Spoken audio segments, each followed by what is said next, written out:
నమస్కారం.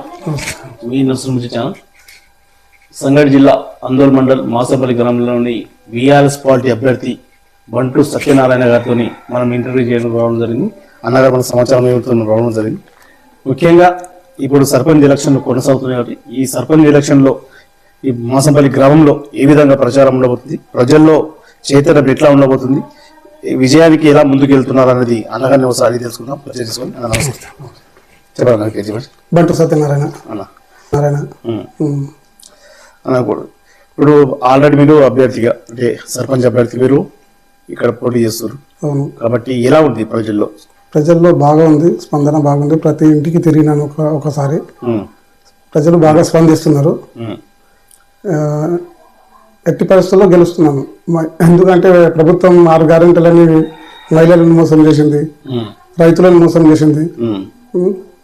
ఒక్కరికి ఇట్లా ఏమన్నా చేస్తే ఒక్క గ్యారెంటీకి ఇట్లా కరెక్ట్ లేదు, బస్సు తప్ప. ఆ బస్సు ఇట్లా కొట్లాడలేదు. వాస్తవానికి అంటే ఇప్పుడు విలేజ్ లో చూసేది గ్యారెంటీ కన్నా ముందు వ్యక్తిని చూస్తారు. ఏంటంటే జనరల్ గా ఇప్పుడు మన గ్రామంకి వచ్చేసి వ్యక్తి ఎవరు, ఎలాంటి వ్యక్తి, పార్టీ సింబల్ మీద వచ్చే 20% ఉంటే వ్యక్తి మీద వచ్చేది 60% ఉంటాయి. అంటే ఇది విలేజ్ ఆల్రెడీ ప్రతిఫలం ఎక్కడ చూసుకుని ఇదే పరిస్థితి కనిపిస్తుంది. కాబట్టి వ్యక్తిగతంగా ప్రజల్లో మీకు ఎలా ఉంది? పార్టీలకు అతీతంగా నేను చాలా ప్రజలలో ఉంటా. నేను ఇప్పుడు కాదు, గత 15 సంవత్సరాల నుంచి ఇట్లా ప్రజల్లోనే ఉంటా. ఎవరి ప్రజలకు ఏ సమస్య వచ్చినా ఏది వచ్చినా అక్కడ ముందు ఉంటాను నేను ఫస్ట్. ప్రజల నాడి మరి మీకు ఏ విధంగా కనిపిస్తుంది? అంటే ఇప్పుడు మీరు ప్రజల దగ్గరికి వెళ్తుంటారు కదా. ప్రజల నాడి బ్రహ్మాండంగా ఈ క్యాండిడేట్ అయితే జర ఊరికి సేవ చేయగలుగుతాడు, మంచి వ్యక్తి. ఏదైనా సమస్య ఉంటే అప్పుడే వస్తాడు, పరిష్కార మార్గం చూపిస్తాడని ప్రజలు చెప్పుకుంటున్నారు వాళ్ళు. అంటే ఇంతకుముందు ఏదైనా పదవి చేసిరా? నేను విద్యా కమిటీ చైర్మన్ గా చేసిరా? అంటే సేవా కార్యక్రమాలు చేసిరా మరి ప్రజల కోసం? అంటే మీ ఓన్ గా జనరల్ గా ప్రజలకు ఏదన్నా సేవా కార్యక్రమాలు? ప్రజలకు సేవా కార్యక్రమం అంటే వాళ్ళకి ఏమైనా సమస్యలు ఉంటే పరిష్కరించగలను. అదే అలాంటి సేవా కార్యక్రమాలు చేసిరా? మరి అలాంటి వాళ్ళు మీకు ఇప్పుడు గుర్తింపు ఇస్తారా? 100% గుర్తిస్తున్నారు. వాళ్ళే ముందు పూర్తి చేస్తున్నారు నాకు అన్న, నువ్వు కంపల్సరీ ఉండాలని. అంటే ఇప్పుడు ప్రపోజల్ ఎవరు చేశారు? అంటే వ్యక్తులా లేకపోతే పార్టీ కార్యకర్త? మీకు ప్రజలు ఉన్నారు, పార్టీకి అండగిరిలో ఉంది. ప్రజలు ఉన్నారు, పార్టీ అండగిరిలో ఉంది. అంటే ఎంత ఉంటుంది మన దగ్గర ఓట్ బ్యాంక్? ఇంచుమించు 1100 చిల్లర ఉన్నాయి. నాకు కొన్ని తప్పులు ఉన్నాయి.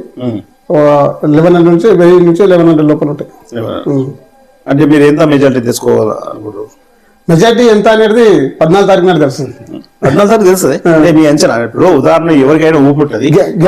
ఇప్పుడు మీరు నేను మెజారిటీ చెప్పను. నేను గెలిపే గెలుస్తున్నాము. మెజారిటీ అనేది తర్వాత ఎలక్షన్ మెజారిటీ తర్వాత తెలుస్తుంది. అంటే మీ అంచనా అంటే ఇప్పుడు మాకు కూడా తెలియదు కదా, ఇప్పుడు పబ్లిక్ కూడా తెలియదు కదా. అంచనా చెప్పలేము, మనం ఇప్పుడే చెప్పదలుచుకోలేదు. గెలుస్తున్నాం.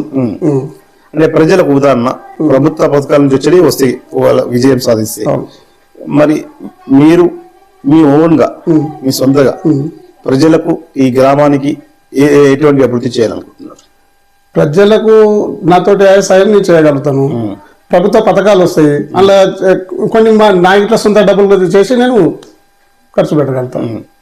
జనరల్ గా మీ ఓన్ గా అంటే ప్రభుత్వ పథకాలు కాకుండా ఉదాహరణ గెలిచిన తర్వాత ఉదాహరణ మీరు గెలిచారనుకుంటున్నా, ఇంకా కాలేదు, గెలిచిండ్రు అనుకోండి. ఉదాహరణ గెలిచినప్పుడు మనం ఏం చేస్తాం, ప్రభుత్వ ఫండ్స్ వస్తాయి కాబట్టి ప్రభుత్వ ఫండ్స్ ప్రకారంగా మీరు అభివృద్ధి చేస్తుంటారు.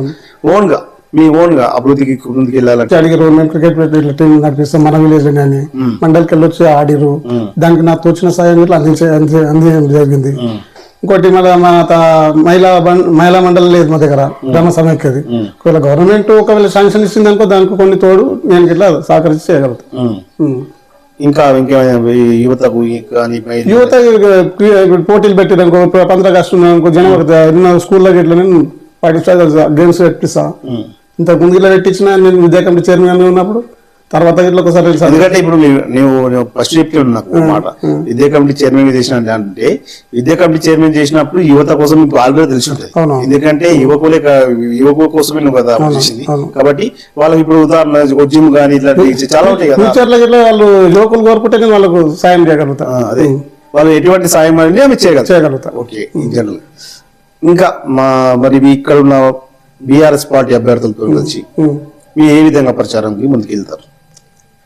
మేము బీఆర్ఎస్ పార్టీ తరఫున ప్రచారం ఒకటే, గవర్నమెంట్ 6 గ్యారెంటీలు అని చెప్పింది. అవును. ఒకటి ఇట్లా ఫలితం లేదు వల్ల. ఒకటి ఫ్రీ గ్యాస్ అన్నారు, అది గ్యాస్ అన్నారు ఫ్రీ అని, అలా ఒక 40 రూపాయలు 50 రూపాయల గ్యాస్ వస్తుంది అంతే సబ్సిడీ, ఏది రావడం లేదు. అందుకే 2-3 అయినాయి కదా, మొత్తం కావాలంటే కాలేవు కదా, 2-3 అయితే అయినాయి కదా. అయినాయి, సగం అయినాయి. రైతు బంధు సరిగా రాలేదు, బస్ అయింది, సన్న బియ్యం వచ్చింది, మళ్ళా మనకి ఇంకేది రైతు బంధు సరిగా రాలేదు, 2 సార్లు టోకన్ చేసి కరెంట్ ఇచ్చిందంట, సగం ఇచ్చిండు. అంటే ఇప్పుడు ప్రభుత్వ పరంగా వచ్చే పథకాలు అవి, కానీ మీరు జనరల్ పరంగా వచ్చేది మీరు చెప్పారు కాబట్టి ప్రజల కోసం మీరు ఇంత కృషి చేస్తారు కాబట్టి మరి ప్రజలది ఎట్లా ఉండబోతుంది దానికి? ప్రజలతో సంబంధాలు బాగున్నాయి, ప్రజలకు అనుకూలంగా నేను నడవగలుగుతాను. కంపల్సరీ పార్టీలకు అతీతంగా గ్రామానికి సేవ చేయగలుగుతాను, అది కావాల్సింది అదే. పార్టీలకు అతీతంగా నేను గ్రామానికి సేవ చేయగలుగుతాను. అంటే నువ్వు సర్పంచ్ ఊహించుకుంటావా లేకపోతే నువ్వే పబ్లిక్ లాగా ఆలోచిస్తావా? పబ్లిక్ లేక పబ్లిక్ తోటి ఉన్నా. సర్పంచ్ పదవి అనేది 5 సంవత్సరాలు, నేను సర్పంచ్ పదవి లేకుండా నేను సేవలు అందించిన. సమస్యలు వస్తాయి, ఇప్పుడు దీంట్లో సమస్య అంటే భూముల సమస్యలు వస్తాయి, బోరాల కాడ సమస్యలు వస్తాయి, అవి చాలా నేను క్లియర్ గా పరిష్కారం చేసిన. అంటే ప్రజలకు ఎప్పటికీ అందుబాటులో ఉంటారు, ప్రజలకు అందుబాటులోనే ఉంటాం. ఊర్లో నేను ఇక్కడ కలిసి నేను జోగిపేటను, సంగారెడ్డిలో, హైదరాబాద్ లో ఉంటాను. అంటే కొంతమంది అట్లా పోయిన వాళ్ళు కూడా విలేజ్ లోనే ఉంటాము, విలేజ్ లోనే ఉంటాం. ఇప్పుడు కూడా మీరు విలేజ్ లోనే ఉంటాం ఇప్పుడు కూడా. ఓకేనా, సరే మీరు ఏం ఆశిస్తారు, ఏం కోరుకుంటున్నారు? ప్రజలది మా గ్రామ ఓటర్లను నేను కోరేది ఒకటే, వాళ్ళ అమూల్యమైన ఓటు నాకు వేసి గెలిపించగలరని, వాళ్ళకి వెళ్ళవెళ్ళ సేవలు చేయగలరని కోరుతున్నాను. కంపల్సరీ సేవలు ఉండాలి, వాళ్ళు గెలిచిన ఓటే ఉండాలి 100%. అంటే జనరల్ గా ఇప్పుడు పోటీ అన్న అది ప్రజలకు తెలుస్తుంది. ఇప్పుడు ఎట్లా సేవ చేసినా, ఏం చేసినా, ఏదైనా సమస్యలు ఉంటే పరిష్కారం చేసినా లేదంటే ప్రజలకు గుర్తించారు. అవును. ఇప్పుడు ఇంకోటన్నా, ఇప్పుడు మీరు ఆల్రెడీ ఉద్యమాన్ని సిద్ధమయ్యారు, ఎదుటి వాళ్ళతో ఉద్యమం చేయడానికి సిద్ధమయ్యారు కాబట్టి అక్కడ ఉద్యమాల్లో ఎవరు గెలుస్తారనేది చెప్పలేము. ఇద్దరం పోటీ పడుతున్నాం, పోటీ పడినప్పుడు ఎవరో ఒకరు గెలుస్తారు కదా, గెలిచిన ఓనే ప్రజాసేవ ఉండాలి. మేము కోరుతున్నాం మా చాలా గెలవడం 100% గ్యారంటీ. ఒకవేళ దురదృష్టవత్తు పోయినా గ్రామస్తులకు నేను సేవ చేయగలుగుతాను. ఏదన్నా మనం సేవ చేస్తాం కంపల్సరీ. సంతోషం, మీ అమూల్యమైన అవకాశం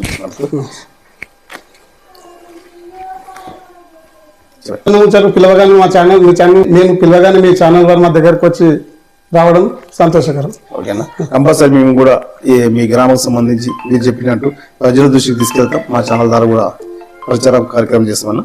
కంపల్సరీ మీరు ఇంకోటి ముఖ్యంగా మేము చెప్పేది ఒకటే కోరుతున్నాం, సేవా కార్యక్రమం ఎందుకు గతంలో మీరు ఎట్లా చేసిర్రు రెట్టింపు చేయగలుగుతున్నారు, అంతకన్నా రెట్టింపు చేయండి. గెలుపనేది అది ప్రజల చేతులు ఉంటుంది కాబట్టి ప్రజల ఆశీర్వాదం మీకు ఉండాలని మనస్ఫూర్తిగా నేను కూడా కోరుకుంటున్నా. మరియు మా ప్రేక్షకుల ద్వారా, మా ప్రజల ద్వారా, మరియు మీ గ్రామస్తుల ద్వారా, ప్రతి ఒక్కరికి కూడా నేను కూడా మీరు గెలవాలని మనస్ఫూర్తిగా కోరుకుంటూ మీకు హృదయపూర్వక నమస్కారం తెలుస్తున్నాను. Thank you.